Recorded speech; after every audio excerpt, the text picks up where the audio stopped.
Okay, I know you guys love the walkthrough of the landing craft, so let's check out my boat engine room. This thing is badass.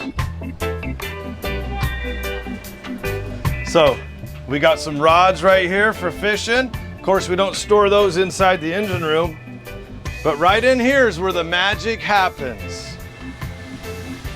Check this out. 2,000 horsepower apiece. MTU diesels, Detroit diesels. 4,000 horsepower. We got two gen sets.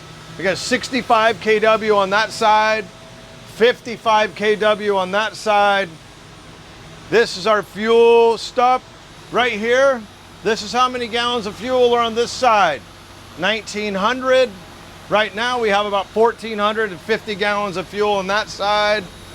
Same on this side because we have the tanks paired. Miscellaneous stuff in here. Yes, I'd rather have it be all chrome and polished and badass, but this is a working boat. So we normally cruise on this boat at about 1,500 RPMs. We make about 13.5 knots at 1,500 RPMs.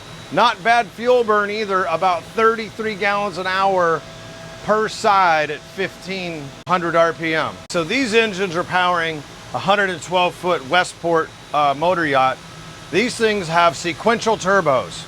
So this turbo starts out, see how much smaller this turbo is than the turbo on that side. So one turbo provides boost up to a certain RPM, then the second turbo comes online. So it's a sequential turbo. These things are 2,000 horsepower apiece.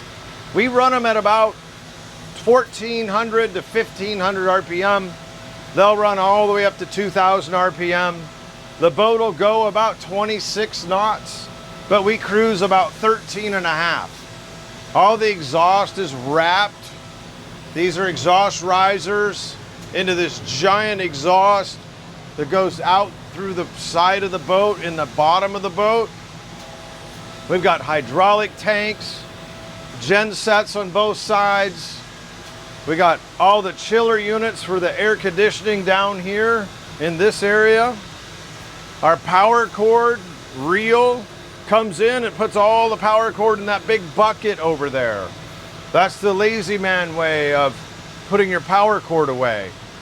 Couple small air conditioning units in the engine room, but it also has these big giant variable speed fans that bring air in and take air out while we're underway, while these things are running. Very loud down here where they're running. You gotta wear some ear protection. But these things are pretty cool. Right here we have all of our battery switches and 12 volt, 24 volt DC stuff. It's all right here. And as you come out of the engine room, right over here we have all of our AC controls here. So we can start whatever gen set we want. We can pair the power to whatever load side we want, whether we want to go from the dock side or the 65 or 55 kW. Got some washer and dryers. This down here is the crew quarter area. So this is where the business gets done.